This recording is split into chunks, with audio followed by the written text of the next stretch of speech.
Bonjour, aujourd'hui nous abordons les mesures de variation et pour justifier leur usage, supposons qu'on s'intéresse à la performance d'étudiants au sein de trois classes.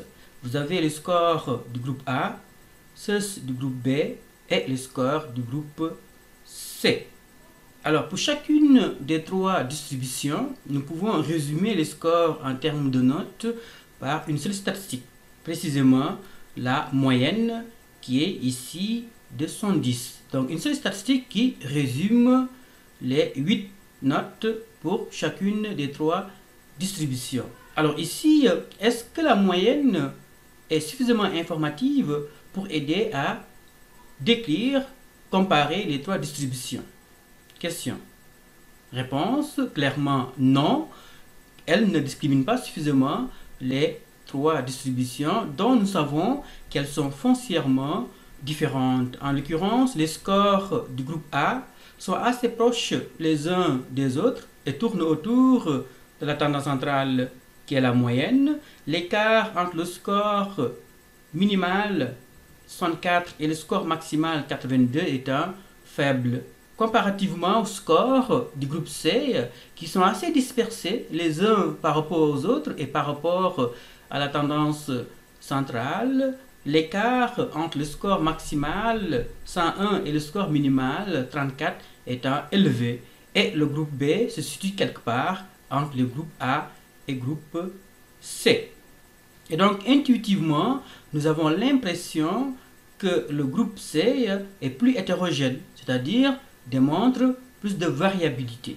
Pour rendre compte de la variabilité d'un phénomène, en général, les mesures de tendance centrale, à l'instar de la moyenne, ne sont pas appropriées. On utilise plutôt ce qu'on appelle les mesures de variation, qui permettent de savoir jusqu'à quel point les scores sont agglomérés, dispersés par rapport à la tendance centrale qui est la moyenne, et informe sur l'homogénéité précisément d'une distribution. Nous venons ensemble de justifier les mesures de variation dont les plus rapportées sont la variance, l'écart type ainsi que le coefficient de variation. Il reste à apprendre à les définir précisément, les calculer et les interpréter de façon appropriée, à mesurer la forme des distributions en termes d'asymétrie et d'aplatissement, savoir ce que sont les scores Z, les calculer et surtout savoir leur utilité lorsqu'il s'agit de positionner des individus issus de différentes distributions, mais aussi de représenter une variable à l'aide de la loi normale à des fins pratiques notamment. Tel est donc l'objet de la leçon d'aujourd'hui. Étant entendu qu'ici je reprends ce que je viens d'avancer, les mesures de variation étant appropriées pour rendre compte de la variabilité d'un phénomène. Avant d'en venir sur les vifs du sujet, examinons quelques questions de recherche qui peuvent être élucidées à l'aide des mesures de variation qui impliquent toutes que la variable analysée soit de nature quantitative. Précisément, quelle est la variation du nombre d'heures passées devant la TV chez les Canadiens âgés de 18 ans et plus? Cette question est d'autant plus plausible que nous savons que dans l'intervalle 18 ans et plus, il y a plusieurs générations. Et les générations, pour n'avoir pas vécu dans un même environnement socio-économique, vont certainement avoir des attitudes différentes par rapport au fait de regarder la télévision. Et donc, on peut entrevoir une certaine variabilité. Les disparités dans les revenus des médecins sont-elles plus importantes au Québec qu'en Russie? Est-ce que cette question vous paraît plausible? En fait, elle est plausible. En quoi est-elle plausible? Question. Réponse. En fait, c'est clair qu'au Québec, nous avons des politiques sociales, mais elles sont rien comparativement aux politiques socialistes en présence en Russie. De telle sorte qu'on peut entrevoir plus de disparités au Québec qu'en Russie, et ces différences tiennent de l'ordre des politiques qui sont appliquées dans ces différentes nations. Étant entendu que si on devait comparer le Québec au reste du Canada, eh bien clairement il y aurait plus de variabilité dans le reste du Canada qu'au Québec, en tout cas pour ce qui est des revenus des médecins. Les salaires sont-ils plus homogènes chez les femmes que chez les hommes dans la fonction publique? En quoi cette question est-elle plausible? Question. En fait, on peut entrevoir plus de variabilité chez les hommes que les femmes en raison de la socialisation qui fait de telle sorte que les femmes investissent certains types d'emplois en particulier, tout ce qui est service social, tout ce qui est administration, tout ce qui est précisément comptabilité, tout ce qui est sciences infirmières, alors que chez les hommes, la palette des emplois semble être beaucoup plus large, de telle sorte qu'il est plausible qu'il y ait plus de variabilité, plus de disparité chez les hommes plutôt que chez les femmes, en tout cas pour ce qui est des salaires. Du point de vue de leur performance, comment les élèves d'une école se situent les uns par rapport aux autres? Eh bien, nous savons que les élèves n'ont pas les mêmes professeurs, mais surtout ne sont pas évalués de la même façon. Il faut trouver une façon effectivement de les rendre comparables du point de vue de leur performance, par exemple en utilisant ce qu'on appelle le score Z. Et finalement, à l'échelle du continent africain, comment varie le taux de scolarisation d'un pays à l'autre? Contrairement à ce qu'on pense, il n'y a pas une Afrique, il y a plutôt des Afriques, de telle sorte que le taux de scolarisation est certainement variable d'un pays à l'autre. Autant de questions de recherche qui peuvent être élucidées à l'aide des mesures de variation, qui effectivement aident à décrire la variabilité d'un phénomène à l'aide d'un seul résumé quantitatif. Parmi les mesures de variation, la plus basique est ce qu'on appelle l'étendue, qu'on a déjà rencontré et qui se calcule tout simplement en prenant le score maximal moins le score minimal et s'interprète très facilement. Pour cette distribution, par exemple, la distance qui sépare la note maximale de la note minimale est de 18 points en pourcentage. Voilà comment interpréter l'étendue qui est appropriée lorsqu'on travaille avec des échantillons de faible taille. Et ce qui est intéressant, en particulier avec l'étendue, non seulement son calcul est facile, mais aussi elle informe sur l'échelle des scores d'une variable. Par contre, l'étendue n'est pas très appropriée lorsqu'on travaille avec des échantillons de grande taille et surtout, elle ne dépend que de deux scores, score minimal et score maximal. Et bien, si ces scores se trouvent être des scores extrêmes, et bien l'étendue sera d'autant plus sensible à l'effet des cas déviants. Pour cette raison, on va utiliser ce qu'on appelle l'écart ou l'intervalle interquartile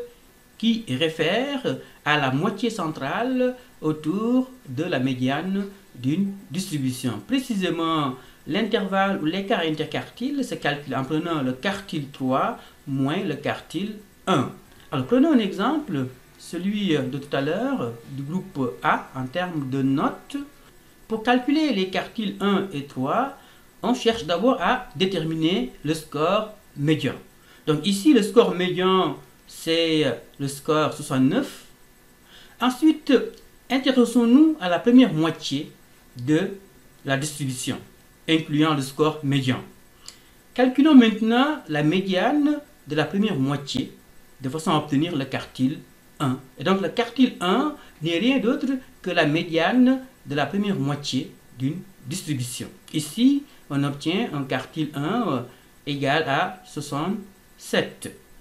Faisons de même, autrement dit, intéressons-nous maintenant à la deuxième moitié de la distribution, incluant toujours le score médian, et déterminons la médiane de cette deuxième moitié. Et donc la médiane ici va correspondre au quartile 3. Précisément, 110.5 réfère au quartile 3. Et par conséquent, l'écart interquartile définit une plage autour de la moyenne, plage au sein de laquelle on obtient 50% des scores précisément autour de la médiane. Voilà comment déterminer le quartile 1 et le quartile 3 selon la méthode des médianes partielles, étant entendu qu'une fois qu'on a fini de calculer et le quartile 1 et le quartile 3, eh bien, leur différence nous donne l'écart interquartile. Précisément, au moins 50% des notes du groupe A s'étendent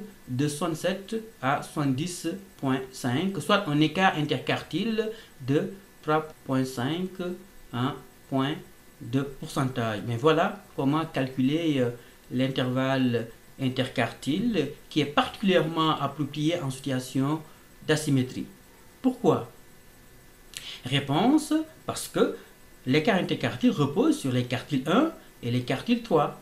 Or, nous savons que les quartiles, à l'instar de la médiane, résistent à l'effet des cas déviants. Et bien, par conséquent, leur différence va aussi résister à l'effet des cas déviants. Ben justement, l'écart interquartile ou l'intervalle interquartile est la seule mesure de tendance centrale qui résiste à l'effet des cas déviants. Et donc, c'est un avantage indéniable comparativement et à l'étendue et aux mesures de variation qu'on verra tout à l'heure. Étant entendu que l'écart interquartile est limité par le fait qu'il dépend seulement de deux scores, autrement dit de deux mesures de position, le quartile 3 et le quartile 1.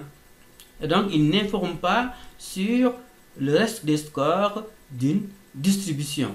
De telle sorte qu'on va préférer utiliser d'autres mesures de variation qui, elles, exploitent toute l'information contenue dans les scores d'une distribution. Et bien, ces mesures de variation sont la variance et l'écart type qui sont beaucoup plus démocratiques que l'écart interquartile ou l'étendue, en ce sens que ces mesures de tendance centrale vont exploiter toute l'information contenue dans une distribution. Comment est-ce que c'est possible? Eh bien, c'est possible grâce à ce qu'on appelle les scores déviation, terme technique qu'on a rencontré la semaine passée. Pour chaque cas individu, prenez son score x, i, moins la moyenne de la distribution, vous obtenez ce qu'on appelle un score déviation. C'est simplement la différence, l'écart entre un score individuel et la moyenne d'une distribution. Étant entendu que lorsqu'un cas a un score individuel proche de la moyenne, eh bien son score déviation sera également proche de la moyenne, plus ou moins. De même, lorsqu'un individu a un score très élevé par rapport à la moyenne, eh bien son score déviation sera aussi très élevé, plus ou moins. Ben voilà ce qui est un score déviation. Ce qui est intéressant avec le score déviation, on peut le voir en lisant la structure de la formule, que les scores déviation informent sur la variation d'une distribution, puisqu'ils mettent en évidence les écarts entre les scores individuels et la moyenne. Et donc ainsi, on peut avoir une idée sur la façon dont les scores sont dispersés les uns des autres, et surtout par rapport à la tendance centrale ici qui est la moyenne. Et donc on voit bien à la lecture de cette formule que la moyenne sert de référence pour rendre compte de la variation d'une distribution. Pourquoi selon vous? Pourquoi la moyenne est la mesure de tendance centrale considérée lorsqu'on veut rendre compte de la dispersion des données d'une distribution? Pourquoi pas le mode? Pourquoi pas la médiane? Question. Réponse, parce qu'on en a déjà parlé, la moyenne est la seule mesure de tendance centrale qui exploite toute l'information contenue dans les scores d'une distribution. Autrement dit, avec la moyenne, tous les scores vont avoir leur mot à dire en raison de la sommation en particulier. Alors ça, c'est la première justification qui fait que la moyenne sert de référence pour rendre compte de la variation d'une distribution. Pour la deuxième justification, rappelez-vous, si vous calculez la somme des scores déviation de façon à couvrir l'ensemble des différences dans un échantillon et avoir une idée sur la totalité de la variation, vous allez obtenir une valeur nulle. Autrement dit, la somme des scores déviation sera toujours nulle. C'est comme si la moyenne équilibrait une distribution et qu'elle comporterait moins d'erreurs si on devait s'en servir, par exemple, pour prédire un score quelconque. On l'a vu au labo de la semaine passée. De telle sorte que la moyenne est un point de gravité d'une distribution. Remplacez la moyenne par le mode ou bien par la médiane, vous n'allez pas obtenir une somme des scores déviation nulle. Donc c'est seulement avec la moyenne comme référence qu'on obtient une somme des scores déviation nulle. Donc voilà la deuxième raison qui justifie pourquoi la moyenne sert de référence pour rendre compte de la variation d'une distribution et non les autres mesures de tendance centrale. Par contre, il y a un problème qui apparaît ici, c'est qu'effectivement, si on devait se servir de la somme des scores déviation comme mesure de la dispersion des données d'une distribution, eh bien, on obtiendrait une valeur nulle dans tous les cas. Autrement dit, peu importe le niveau de dispersion des scores, on va toujours obtenir une variation nulle. Donc, qu'est-ce qu'on fait pour ne pas obtenir une variation nulle? Eh bien, les statisticiens vont élever au carré les scores déviation avant de les sommariser. Pourquoi? Parce qu'effectivement, les différences positives, une fois additionnées aux différences négatives, elles vont s'annuler. Et donc, pour éliminer les signes négatifs en particulier, on élève au carré tout simplement les scores déviation. Ensuite, on calcule la somme des scores déviation au carré de façon à obtenir ce qu'on appelle la somme des scores déviation au carré, précisément la somme des carrés. Donc, la somme des carrés est ce terme technique qui signifie tout simplement la somme des scores déviation au carré par rapport à la moyenne. Pourquoi on ne se sert pas des valeurs absolues ici pour éliminer les signes négatifs, puisque ce sont les signes négatifs qui posent problème? C'est qu'en fait, avec les valeurs absolues, les développements mathématiques sont peu nombreux. De telle sorte que c'est comme si les statistiques s'arrêtaient avec les valeurs absolues. Et que avec le carré, les scores déviation, on va pouvoir avancer dans les statistiques.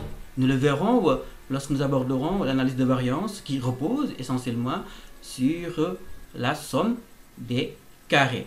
Somme des carrés qui est un minimum. Autrement dit, prenez la moyenne comme référence. Soustrayez-la de chacun des scores individuels. Élevez au carré les écarts. Calculez la somme des scores déviation. Vous allez obtenir une valeur minimale, une valeur moindre que celle que vous aurez pu obtenir si à la place de la moyenne vous aviez le mode ou la médiane. Donc c'est la raison pour laquelle on dit de la somme des carrés, en tout cas avec la moyenne comme référence, qu'elle est un minimum. Et donc on aurait presque pu se satisfaire de la somme des carrés pour rendre compte de la variation totale dans les données d'une distribution. Sauf que la somme des carrés a tendance à être élevée au fur et à mesure que le nombre d'individus est important. Et donc, il y a un biais, puisque le nombre d'individus a tendance à faire grimper la somme des carrés. Et bien, pour faire face à ces biais, eh bien, on relativise la somme des carrés par le nombre d'individus, de façon, entre autres, à obtenir une valeur moyenne, qu'on appelle variance. Et bien, la variance n'est rien d'autre que la moyenne de la somme des carrés.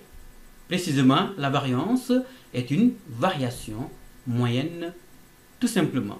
Dans le cas de données de population, le calcul de la variance est assez aisé. Première chose à faire, après avoir obtenu la moyenne mu de la population, vous soustrayez la moyenne de chacun des scores individuels de la population. Vous élevez au carré les scores déviation parce que la somme va être nulle. Ensuite, vous calculez la somme des scores déviation au carré de façon à couvrir l'ensemble des individus de la population et avoir une idée sur la totalité de la variation. Puis, vous relativisez la somme des carrés par le nombre d'individus que compte la population. Et bien, le résultat sera la variance de la population, symbolisée ici par sigma carré. Et bien, pourquoi carré? Parce qu'on élève au carré les scores déviation. Pourquoi sigma? Parce qu'on en a déjà parlé, une lettre grecque symbolise la variance des données de population. Voilà comment on calcule la variance dans le cas de données de population. Que se passe-t-il maintenant lorsqu'on veut calculer plutôt la variance de données d'un échantillon? En fait, le principe est le même. Donc, on calcule d'abord la moyenne de l'échantillon, à laquelle on soustrait chacun des scores individuels. On élève au carré le score déviation. On calcule la somme des scores déviation au carré et on relativise par la taille de l'échantillon petit n, de façon à obtenir ce qu'on appelle la variance petit s, qui symbolise la variance d'un échantillon, autrement dit une lettre romaine. Alors, sauf que lorsqu'on relativise la somme des carrés par petit n, un problème subtil apparaît. Ce qu'il faut savoir avant tout, c'est que dans le cas de données de population, on peut sans difficulté relativiser la somme des carrés par la taille de la population, puisqu'une population est comme une constante. Elle est toujours constituée des mêmes individus, du moins à un moment donné, de telle sorte qu'on peut sans difficulté relativiser la somme des carrés par le nombre total d'individus de la population. Par contre, un échantillon est une portion d'une population. De telle sorte que le hasard de l'échantillonnage peut faire de telle sorte qu'on tombe sur un échantillon, ou bien sur un autre échantillon, encore et encore, de telle sorte que tout échantillon est variable, aléatoire. Mais on voit que la variance de l'échantillon se rapproche de la variance de la population. Or, les statisticiens ont constaté que si vous relativisez la somme des carrés par petit n, dans le cas de données d'échantillon, vous obtenez une variance d'échantillon biaisée. Autrement dit, une variance d'échantillon qui sera plus petite que la vraie variance au niveau de la population. Autrement dit, avec cette formule, eh bien, la variance de l'échantillon va sous-estimer la vraie variance au niveau de la population. Et pour ne pas obtenir une variance biaisée, il faut relativiser par n-1. Autrement dit, il faut retrancher un cas de la taille de l'échantillon de façon à obtenir un estimé non biaisé de la variance de la population. En fait, n-1 se nomme précisément degré de liberté. Se pose alors la question de savoir comment les statisticiens ont-ils su que si vous relativisez la somme des carrés par petit n, vous obtenez une variance d'échantillon biaisée, mais que si vous relativisez cette même somme des carrés plutôt par n-1, vous obtenez une variance non biaisée. Alors, je vais essayer d'expliquer un peu. Vous savez que les statisticiens procèdent souvent par des simulations. Mais justement, faisons une simulation ensemble. En l'occurrence, supposons qu'on ait une population constituée de 3 individus. L'individu A avec son score 1, l'individu B avec son score 2, l'individu C avec son score 3. Eh bien, on peut avoir une idée sur la variance de la population, en appliquant tout simplement la formule de la variance d'une population. Alors, que se passe-t-il maintenant si on veut sélectionner un échantillon constitué de 2 individus? Eh bien, le hasard de l'échantillonnage peut faire de telle sorte qu'on tombe sur l'échantillon constitué des individus A et B. Mais est-ce qu'on aurait pu tomber sur l'échantillon AC? Oui. De même, est-ce qu'on aurait pu tomber sur l'échantillon BC? Oui. Précisément, dans une population constituée de 3 individus, il est possible de tirer au hasard 3 échantillons de taille 2K. Maintenant, calculons la variance de l'échantillon 1, constitué des cas A et B, en appliquant la formule simple de la variance d'un échantillon. Autrement dit, on prend la somme des carrés et on relativise par le petit n. Ensuite, calculons la variance de l'échantillon 2, autrement dit AC, selon la même formule simple. Calculons la variance de l'échantillon 3, autrement dit constitué des individus B, C, selon la même formule. Et ensuite, calculons la moyenne des variances des 3 échantillons. Et comparons cette moyenne des variances à la variance de la population. Eh bien, vous allez obtenir une moyenne des 3 variances d'échantillons plus petite que la vraie variance au niveau de la population.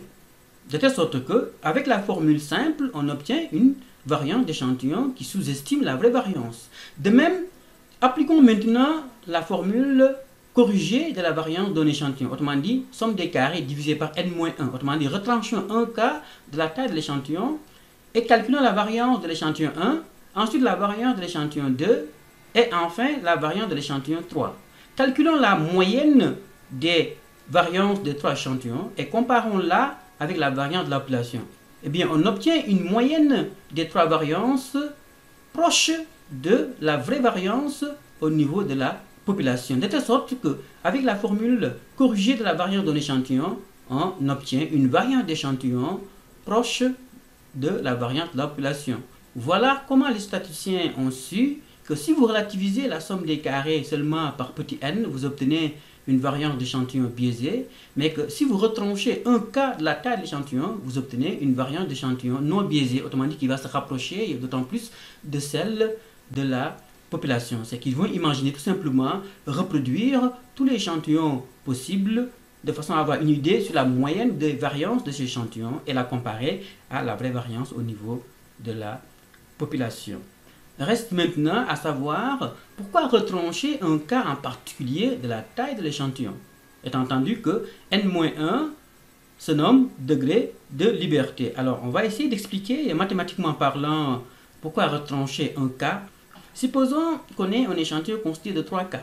Nous connaissons les scores des 2 cas, mais nous ne connaissons pas le score du troisième cas. Donc il y a un cas X dont on ne connaît pas le score. Et pourtant, nous savons que le résultat, la somme, est égale à 10. Selon vous, est-ce qu'il est possible de connaître le score inconnu X, connaissant les 2 scores et la somme? Ben oui, on a juste à isoler X. Donc on aura X égale 10 moins 3 plus 2, autrement dit 5, de façon à obtenir X égale 5. Et par conséquent, les degrés de liberté sont les scores 3 et 2 qui permettent de connaître un score inconnu, sachant le résultat. Alors ici, 3 et 2 sont ce qu'on appelle degrés de liberté. Autrement dit, ce sont les scores qui varient librement en fonction du hasard de l'échantillonnage, alors qu'il y a un score qui est connu d'avance, qui est fixe. Et c'est ce score qui pose problème, qu'il faut tout simplement éliminer. Alors, appliquons maintenant ces raisonnements mathématiques au cas de la variance d'un échantillon dont nous savons qu'elle repose sur la somme des scores de déviation, qui est toujours égale à 0. Donc, prenons 3 scores. Et sur ces 3 scores, nous ne connaissons que 2, soit les scores 4 et 5. Eh bien, il est possible de connaître le troisième score, connaissant bien sûr la moyenne, en partant bien sûr de la somme des scores de déviation. Donc on aura le premier score 4 moins 5, donc on a ici score xi moins la moyenne, donc on aura 4 moins la moyenne ici 5, plus, parce qu'on a ici sommation, donc on aura plus 5 le deuxième score, moins la moyenne, donc qui est de 5, plus x moins la moyenne 5 égale 0. Eh bien, on peut faire les calculs, moins 1 plus 0 plus x moins 5 égale 0. Eh bien, on peut isoler x de façon à trouver 6. Et par conséquent, sur 3 scores, si nous connaissons seulement 2, nous pouvons connaître le troisième score, étant entendu que la moyenne est connue. Et par conséquent, ici, les degrés de liberté sont les scores 4 et 5. Autrement dit, ce sont les scores qui varient librement en fonction du hasard de l'échantillonnage. Alors que le score ici 6 est un score déterminé, un score connu d'avance, connaissant déjà la moyenne de l'échantillon. Et par conséquent, pour ne pas biaiser la variance de l'échantillon, il faut retrancher ce score X et ainsi obtenir une variance non biaisée. En fait, supposons qu'on prenne cette classe comme étant une population. Et de cette population, qui est la classe, je tire un échantillon de 3 étudiants. Alors, les 2 premiers étudiants, je les choisis de façon aléatoire, donc au hasard. Mais le troisième étudiant, je le pige parce qu'il me plaît, parce que je le connais. La façon dont ce troisième étudiant sélectionné par convenance va biaiser la variance des notes de la classe de manière générale est similaire à la façon dont ce score inconnu 6 va biaiser les résultats. Maintenant que nous connaissons la formule du calcul de la variance d'un échantillon, procédons nous-mêmes au calcul en partant du groupe A dont vous avez les scores. Alors, la première chose à faire, c'est bien sûr de connaître la moyenne, puisque la variance se calcule en référence à la moyenne. Donc, on situe chaque score xi par rapport à la moyenne. Donc, on prend 64 moins la moyenne 70, on obtient moins 6. 66 moins la moyenne 70, on obtient moins 4. 70 moins 70 la moyenne, on obtient 0, ainsi de suite, ainsi de suite. De façon à obtenir ce qu'on appelle les scores déviation.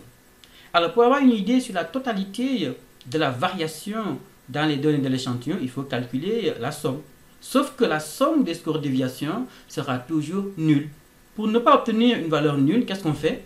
Réponse, on élève au carré chacun des scores déviation de façon à éliminer précisément les signes négatifs. Eh bien, élevons au carré le score déviation que nous venons de calculer. Donc, on va élever moins 6 au carré et on obtient 36. Moins 4 au carré, 16, ainsi de suite, ainsi de suite. Ensuite, calculons la somme des scores déviation au carré de façon à obtenir précisément ce qu'on appelle la somme des carrés, ici qui est symbolisée par la valeur 202. Donc 202 réfère à la variation totale dans les données de l'échantillon. On aurait presque pu se satisfaire de cette valeur 202 et avancer que voilà, la dispersion dans les données de cet échantillon correspond à 202. Mais sauf que la somme des carrés ici 202 a tendance à être élevée au fur et à mesure que le nombre d'individus augmente. Donc c'est la raison pour laquelle on va relativiser la somme des carrés ici par la taille de l'échantillon petit n. Sauf que, encore une fois, si vous relativisez la somme des carrés par petit n, vous obtenez une variance biaisée.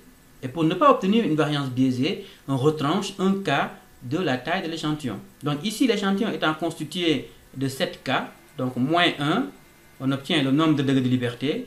La somme des carrés divisé par le nombre de degrés de liberté nous donne la variance ici qui est de 33,7. Ce qu'il faut retenir, c'est qu'en fait, lorsque la taille de l'échantillon est grande, que vous relativisez la somme des carrés, ici 202, par n, tout simplement petit n, 7, ou par n-1, 7-1, cela a peu d'impact sur la valeur de la variance ainsi calculée. Mais, comme les statisticiens n'aiment pas les biais, eh bien, il faut toujours s'assurer de retrancher un cas de la taille de l'échantillon si vous voulez obtenir une variance d'échantillon non biaisée. Ici, la variance est de 33,7. Alors, comment l'interpréter? Eh bien, les scores en termes de notes du groupe A divergent de 33,7 par rapport à la moyenne du groupe A en l'occurrence. Qu'en est-il de la variance du groupe B, donc c'est 270, et celle du groupe C, 600,3? Question. Si on compare les trois variances, laquelle des trois distributions démontre plus de variabilité? La distribution A, B ou C? Réponse. Clairement ici, la distribution C démontre plus de variabilité. Autrement dit, la distribution C est plus hétérogène, puisque la variance est de 600,3 comparativement à celle par exemple du groupe A qui est de seulement 33,7 ou du groupe B qui s'intercale entre les deux. Et par conséquent, plus la variance est élevée, plus la distribution est hétérogène. En particulier, on se concentre sur la distribution C dont la variance est de 600. Alors comparons 600 par rapport au reste des scores. Qu'est-ce qu'on observe? Question. Eh bien, clairement, la variance ici 600 est très éloignée par rapport au score de la distribution C, parce qu'on a élevé au carré les scores déviation. Donc ça, c'est un premier élément qui pose problème, c'est-à-dire que la variance est très élevée par rapport aux écarts entre les scores, à partir desquels cette variance a été calculée. 2. La variance, puisqu'elle est exprimée au carré, donc ici on aura 600% au carré, puisqu'effectivement on travaille sur des notes en termes de pourcentage. Alors, pour ces deux raisons en particulier, il faut trouver une façon de ramener la variance sur une base 1, autrement dit une base égale à celle de l'échelle des scores originaux. Et bien pour ce faire, on utilise la racine carrée de la variance de façon à obtenir une valeur proche de l'échelle des scores et obtenir précisément l'écart type. Donc l'écart type n'est rien d'autre que la racine carrée de la variance. L'idée étant de ramener la variance sur une base comparable à celle de l'échelle des scores originaux. Et donc ce n'est pas pour rien qu'on parle d'écart type. Donc l'écart type n'est rien d'autre que l'écart typique de l'échelle des scores originaux. Alors calculons l'écart type des trois variances. Alors pour la distribution A, la racine carrée de la variance 33,7 donne 5,8. L'écart type du groupe B donne 16,4 et celui du groupe C 24,5.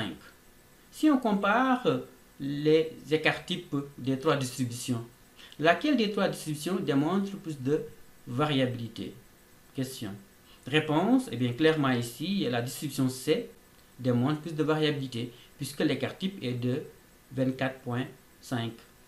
Cet écart type symbolise un peu l'écart entre les scores de cette distribution. Alors, isolons maintenant la distribution A de façon à interpréter le résultat de l'écart type. Donc, l'écart type s'interprète en référence à la moyenne. Pourquoi? Parce que l'écart type est calculé sur la base de la variance. Or, la variance est calculée en référence à la moyenne. Donc, première façon d'interpréter l'écart type. Donc, environ 2/3 des notes se situent à 5,8 plus ou moins la moyenne. Deuxième façon d'interpréter, on prend la moyenne 70 moins l'écart type, 5,8. La moyenne 70 plus l'écart type, de façon à avancer que environ 2/3 des notes se situent entre 64,2 et 75,8. Et troisième façon d'interpréter l'écart type, si on prenait au hasard un cas quelconque de cette distribution A, bien il y a 110% de chances que son score en termes de notes se situe entre 64,2 et 75,8 ou bien à 5,8 plus ou moins la moyenne. Et voilà comment interpréter intuitivement la valeur de l'écart type qui est plus appropriée que la variance lorsqu'on veut rendre compte de la variabilité d'un phénomène à partir des données d'échantillons. Étant entendu que la variance, elle, est surtout réservée aux statistiques inférentielles. Elle va surtout servir lorsqu'on veut généraliser les résultats d'un échantillon à la population. Mais qu'en statistique descriptive, on préfère utiliser l'écart type, étant entendu que l'écart type donne l'écart typique de l'échelle des scores originaux. Comme la moyenne, la variance et l'écart type subissent plus l'effet des cas déviants que la moyenne elle-même. Pourquoi selon vous? Question. Réponse, bien c'est lié tout simplement au fait d'élever au carré les scores de déviation. C'est le carré des scores de déviation qui a tendance effectivement à faire gonfler davantage la valeur de la variance et par conséquent celle de l'écart type. De telle sorte que la variance et l'écart type subissent plus l'effet des cas déviants que la moyenne elle-même. Isolons maintenant l'écart type de la distribution A, donc qui est de 5,8. Eh bien, que représente 5,8 par rapport à elle-même comme valeur? Ça ne représente pas grand-chose. Autrement dit, difficile de dire si l'écart type de 5,8 témoigne d'une distribution homogène ou hétérogène.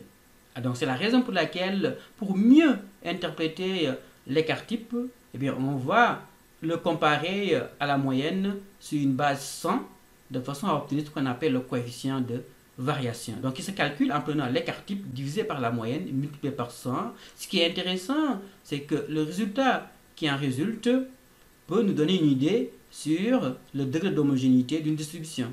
Lorsque précisément le coefficient de variation est inférieur à 15%, la distribution homogène, supérieure à 15%, elle est plutôt hétérogène.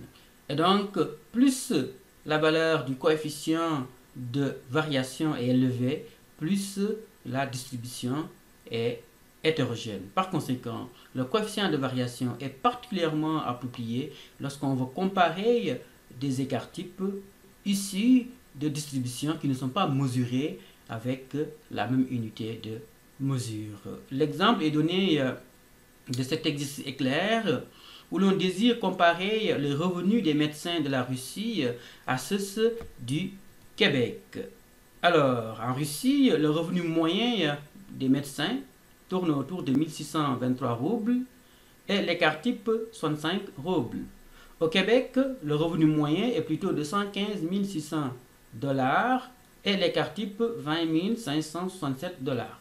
À partir de ces données, on cherche à répondre à cette question. À quel endroit observe-t-on une plus grande disparité dans les revenus? Pourquoi il est difficile de comparer les deux distributions? Eh bien, parce qu'effectivement, l'unité de mesure est différente d'une nation à l'autre. Ici, c'est le rouble en Russie et au Québec, c'est plutôt le dollar. Donc, il faut trouver une façon de mettre à plat les différences artificielles liées à l'unité de mesure. Et bien, pour ce faire, il faut calculer le coefficient de variation. Autrement dit, relativiser la moyenne par l'écart type sur une base 100 pour chacune des deux distributions. Alors, ici, c'est clair. Alors, réponse. Donc, lorsqu'on relativise l'écart type 65 par la moyenne 1623 multiplié par 100, on obtient 4%. 20 567 $ divisé par 115 600 $ multiplié par 100, on obtient 17,8. Eh bien, clairement ici, les revenus des médecins sont plus disparates du côté du Québec que de la Russie. Étant entendu qu'au Québec, le coefficient de variation est plus important que notre seuil de référence qui est de 15%. Étant entendu que pour la Russie, le coefficient de variation est largement inférieur à 15%. Et par conséquent, les revenus sont de loin plus disparates au Québec qu'en Russie. Voilà comment interpréter, statistiquement parlant, les résultats. Comment interpréter théoriquement maintenant les résultats? Autrement dit, comment expliquer qu'il y ait plus d'hétérogénéité au Québec qu'en Russie?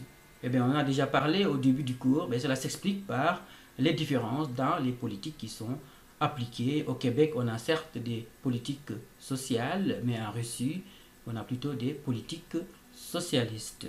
On peut avoir une meilleure idée de la variation d'une distribution en appréciant sa forme en termes d'asymétrie.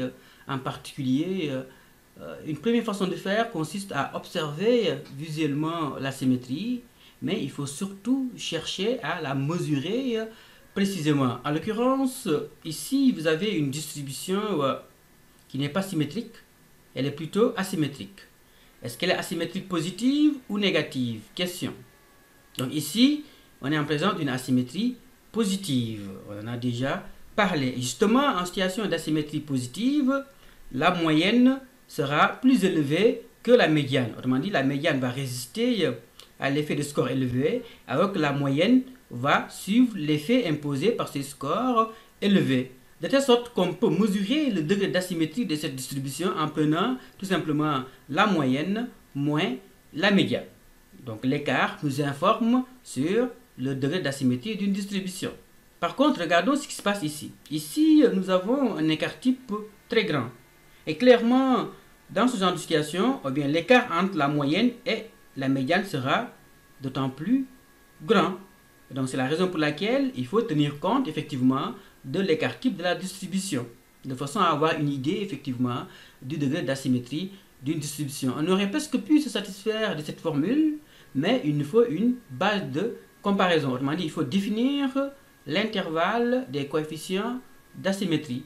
Et bien pour ce faire, on multiplie par la base de comparaison 3, de façon à obtenir des valeurs qui vont varier en général entre moins 3 et 3. Pas toujours, mais en général entre moins 3 et 3. Ben, le résultat est ce qu'on appelle l'asymétrie d'une distribution. Eh bien, nous verrons tout à l'heure d'où vient le chiffre 3 en particulier. Pour le moment, retenez tout simplement que cette formule permet effectivement de calculer l'asymétrie. Lorsque le coefficient d'asymétrie est positif, ben vous avez une asymétrie positive. Lorsque le signe est plutôt négatif, l'asymétrie est négative. Et lorsque le signe est égal à 0, eh bien c'est le signe que la différence entre la moyenne et la médiane est nulle. Et par conséquent, on est en présence d'une distribution symétrique. Étant entendu que l'asymétrie se lie horizontalement comparativement à ce qu'on appelle la kurtose, qui mesure le degré d'aplatissement d'une distribution. Alors, on va laisser le soin à SPSS de nous calculer la kurtose d'une distribution. Alors, je n'ai pas voulu mettre la formule qui est plus ou moins complexe. Quoi qu'il en soit, lorsque le coefficient d'asymétrie est positif, la distribution est lepticurtique. Lorsqu'il est négatif, on est en présence d'une distribution platicurtique. Et lorsqu'il est égal à 0, la distribution est plutôt mésocurtique. Ben voilà, très important de toujours visualiser la forme d'une distribution en termes d'aplatissement et d'asymétrie, mais aussi chercher à la calculer précisément, cette forme.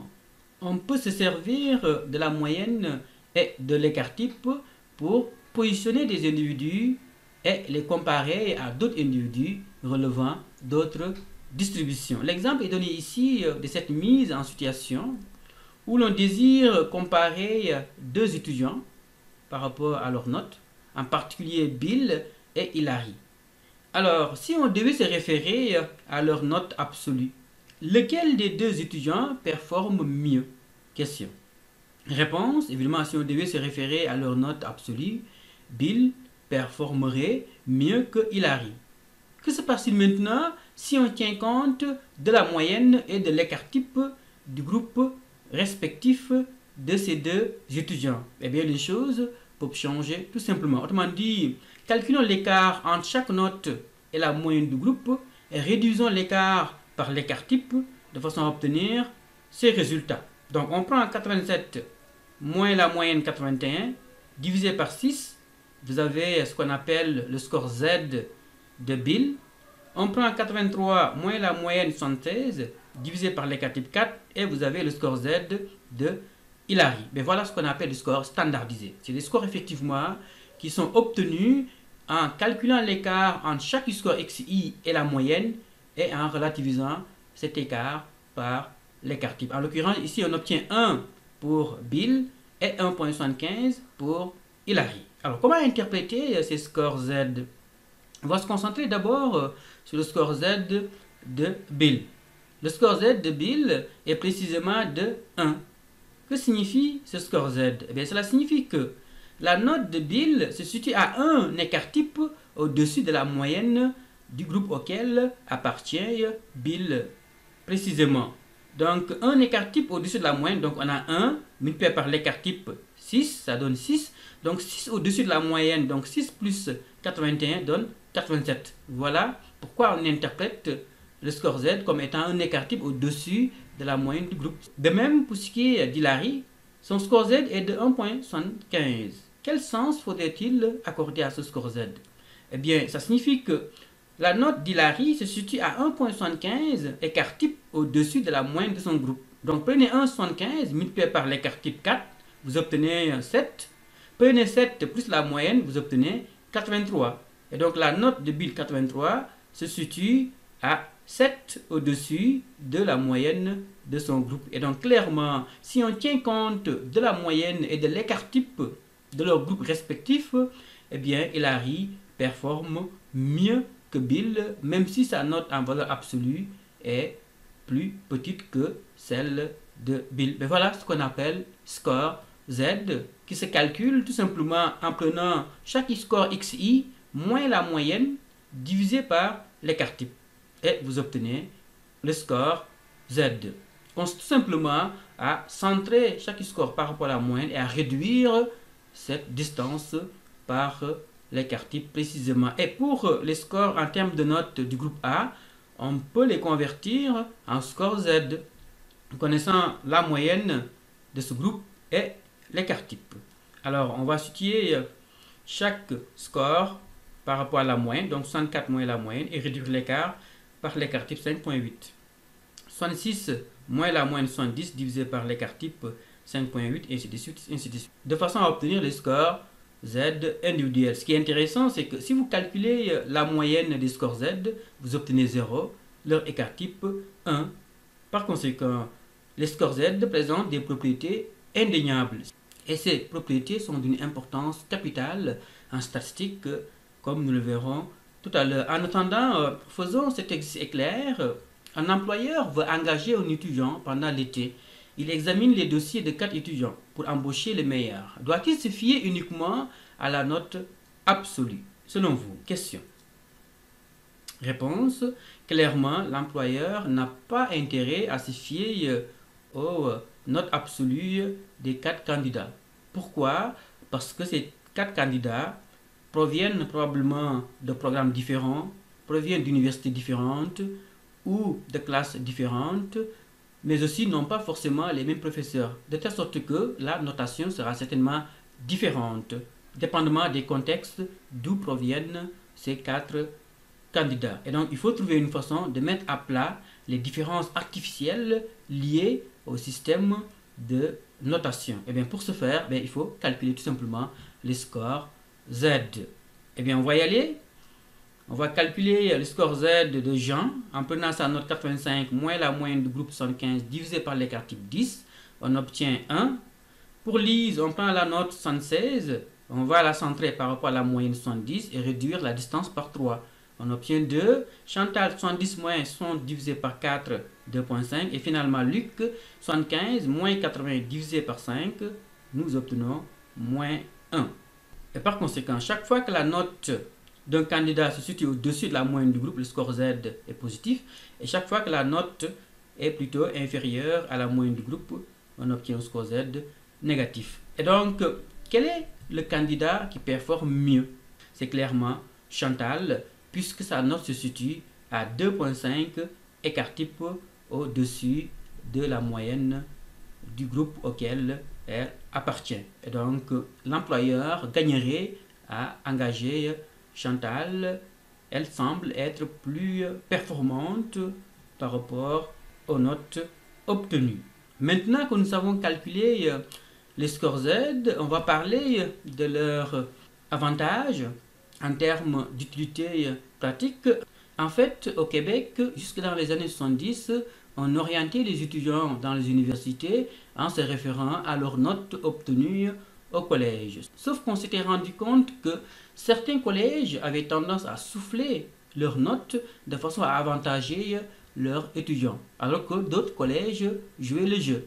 Et par conséquent, les étudiants qui appartenaient à des collèges où on ne soufflait pas les notes étaient désavantagés par rapport aux autres étudiants. De telle sorte qu'effectivement, les scores Z ont été introduits dans le système éducatif québécois de façon à mettre à plat les différences artificielles liées à la notation. Voilà pour ce qui est d'un avantage pratique des scores Z. Ce qu'il faut dire, c'est que même si les scores Z permettent de mettre à plat les différences artificielles liées au système de notation, eh bien, ils n'éliminent pas les différences structurelles inhérentes aux groupes eux-mêmes. Pour le démontrer, on va s'intéresser à ces deux distributions, donc à ces deux classes. Alors, vous avez pour les groupes A et B deux génies, donc qui ont chacun 100.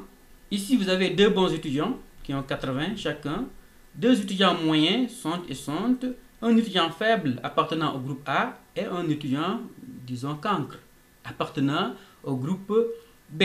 Alors, je vous pose la question de savoir, selon vous, lequel des deux génies, chacun ayant obtenu 100, aura le score Z le plus élevé? Est-ce le génie du groupe A ou le génie du groupe B?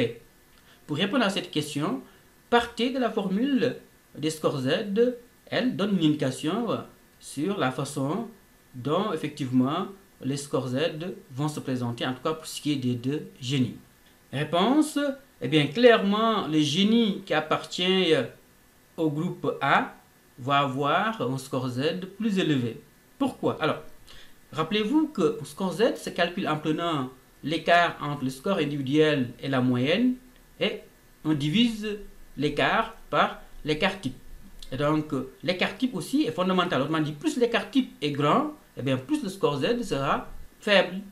Et plus l'écart type est faible, plus le score Z sera élevé. Donc, clairement, l'écart type sera plus faible dans le groupe A que dans le groupe B, puisque dans le groupe B, vous avez un cancre qui est à 0 et qui va bien sûr faire grimper l'écart type. De telle sorte que l'écart type étant élevé ici, eh bien, le score Z du génie du groupe B va être plus petit que le score Z du génie qui appartient au groupe A, parce qu'ici l'écart type est plus faible. Alors faites les calculs vous-même, vous verrez qu'effectivement que le score Z du génie du groupe A sera plus élevé que le score Z du génie du groupe B.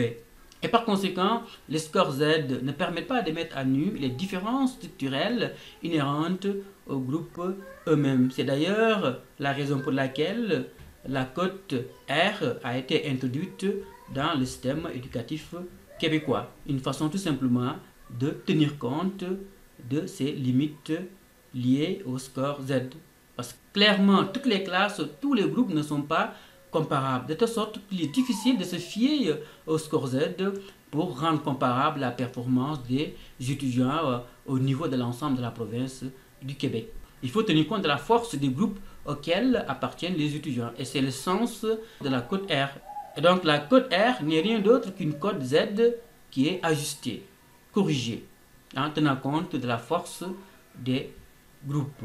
Même si les scores Z présentent des limites, leur importance est fondamentale en statistique, en particulier lorsqu'il s'agit de représenter un phénomène à l'aide de la distribution normale, qui est au fondement des statistiques, notamment inférentielles, comme nous le verrons. En fait, une distribution normale est une distribution en forme de cloche. Précisément une distribution qui est non seulement symétrique, mais aussi unimodale. Ce qui est intéressant avec la distribution normale, c'est qu'elle ne dépend que de deux paramètres. La moyenne mu d'une population et l'écart type sigma d'une population.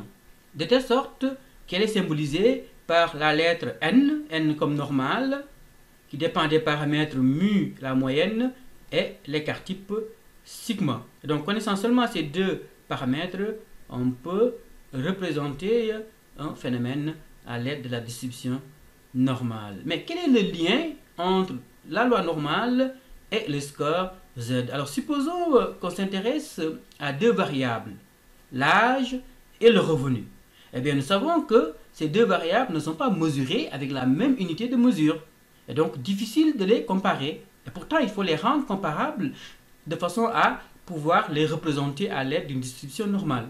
Et bien, pour ce faire, il faut transformer les scores d'âge et de revenu en termes de score Z, de façon à ce que leur score varie de moins 3 à 3, leur moyenne 0 et leur écart type 1.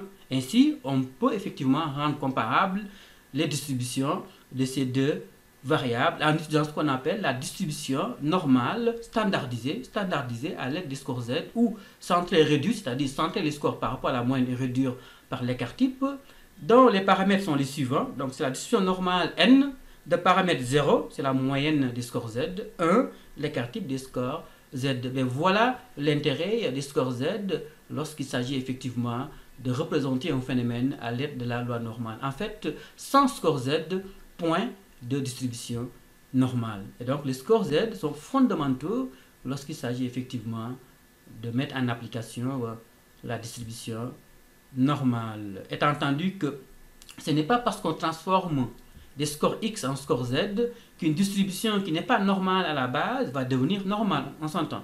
Donc les transformations à l'aide des scores Z est tout simplement à rendre comparables les scores de différentes variables et surtout à les représenter à l'aide de la distribution normale. Alors, plusieurs variables suivent tout naturellement une distribution normale. En particulier, toutes les variables qui comportent une dimension naturelle ont tendance à se distribuer naturellement en adéquation avec la loi normale.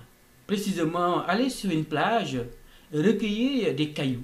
Eh bien, vous allez vous rendre compte que la plupart des cailloux vont avoir une taille moyenne, peu de cailloux vont avoir une grosseur élevée et peu de cailloux vont avoir une grosseur faible. De telle sorte que la distribution des cailloux va suivre la loi normale. En l'occurrence, tout ce qui est mesures physiques, cognitives, psychomotrices, psychologiques et psychométriques suivent en général une distribution normale, contrairement aux variables qui comportent une dimension sociologique importante, comme le revenu, la scolarité. Donc les variables où l'action de l'homme est importante ont tendance à ne pas suivre une distribution normale. C'est le cas des phénomènes en termes d'inégalité. On a autant de cercles que de distributions normales. Mais toutes les distributions normales partagent des caractéristiques similaires. En l'occurrence, la moyenne se situe au centre de la distribution et qu'elle correspond au mode et à la médiane, au sommet de la distribution, et que les points d'inflexion, autrement dit, là où la courbe passe d'une forme concave à une forme convexe, on a la moyenne plus ou moins un écart type. De telle sorte que la courbe est asymptotique, autrement dit, elle ne touche jamais l'axe horizontal, les scores variant de moins 3 à 3. L'air sous la courbe est égal à 1 en termes de proportion ou de 100. Mais voilà les caractéristiques d'une courbe normale. Là, je reprends ce que je viens d'avancer comme explication. Ce qui est intéressant avec la loi normale, c'est qu'elle présente des propriétés intéressantes. Donc la première, c'est qu'effectivement, connaissant seulement la moyenne et l'écart type, on peut décrire complètement la distribution des scores d'une variable. L'exemple est donné ici d'une variable x, donc qui suit une distribution normale n, de paramètres 50 comme moyenne et 10 comme écart type. Connaissant seulement ces deux paramètres, on peut décrire la variable. Et donc on aura la moyenne 50 au milieu de la courbe, plus un écart type, on a ici 10, donc on va ajouter 10, on aura 60, plus 10, 70, plus 10, 80, moins 10, 40, moins 10, 30, moins 10, 20. Ben voilà, nous venons de décrire complètement les scores d'une distribution, connaissant seulement la moyenne et l'écart type. Étant entendu, bien sûr, qu'on peut associer à chacun des scores x un score z en appliquant tout simplement la formule. Par exemple, le score 50, eh bien, on aura 50 score x moins la moyenne 50, on obtient 0 divisé par 10, eh bien, on obtient 0. Alors, pour retrouver le score z associé à 60, vous prenez 60 moins la moyenne 50, vous divisez par l'écart type 10, et vous avez 1, ainsi de suite. La deuxième propriété, c'est qu'en fait, il est possible de connaître le pourcentage de données comprises à deux écarts types. Précisément, 34% des données sont comprises entre 0, la moyenne, et un écart type. Mais aussi, 34% des données sont comprises à moins un écart type de la moyenne. De telle sorte que 68% des données sont comprises à plus ou moins un écart type de la moyenne. Alors, qu'est-ce que ça vous rappelle, 68%? Eh bien, ça rappelle précisément l'interprétation de l'écart type d'un échantillon. Donc, rappelez-vous, les 2 tiers ou les 68% des données sont comprises à plus ou moins un écart type. Mais voilà d'où ça vient, les 68%. Précisément, les 2 tiers. De même, dans le cas du calcul du coefficient d'asymétrie, on avait pris comme base de comparaison 3.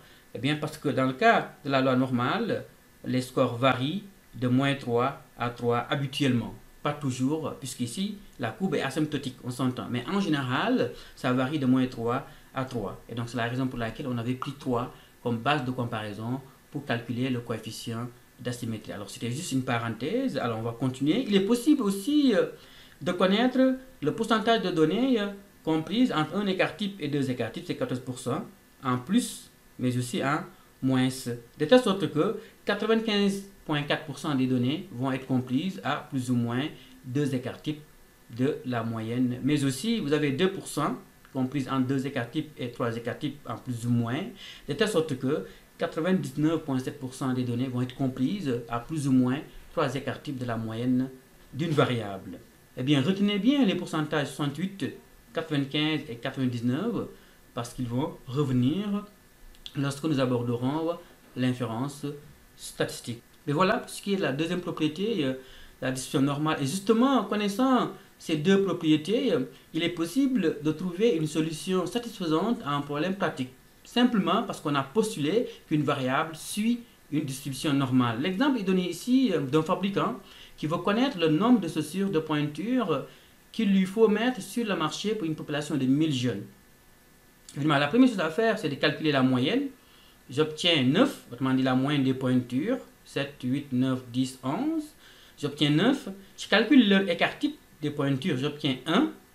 Étant entendu que la variable suit une distribution normale, la variable pointure étant une variable naturelle, alors on peut supposer qu'elle va se distribuer en adéquation avec la loi normale. Donc la variable x pointure suit une distribution normale de paramètres 9 comme moyenne, 1 écart type. Eh bien on peut décrire les pointures sur la courbe de la loi normale. Et donc on aura la moyenne 9 comme pointure, plus un écart type on aura 10, plus un autre écart type 11, plus un écart type 12. Moins un écart type on aura 8, moins 1, 7, moins 1, 6. Voilà comment se distribuent les pointures sur la courbe normale. Et donc, d'après la loi normale, eh bien, vous aurez 40% des jeunes qui vont porter une pointure de 9, mais aussi 68% des jeunes qui vont porter une pointure située entre 8 et 10. 34% entre 9 et 10, ainsi de suite, ainsi de suite. Voilà l'intérêt de la distribution normale. En particulier, elle peut aider à résoudre des problèmes pratiques parce que tout simplement, on a postulé qu'une variable suivait une distribution normale. Étant entendu que tout à l'heure au labo, nous apprendrons à utiliser la table à la normale de façon non seulement à calculer les proportions à l'intérieur de deux écarts types ou inférieurs à un non écart type, de façon aussi à résoudre des problèmes pratiques. Mais voilà, ça va être tout pour la leçon d'aujourd'hui.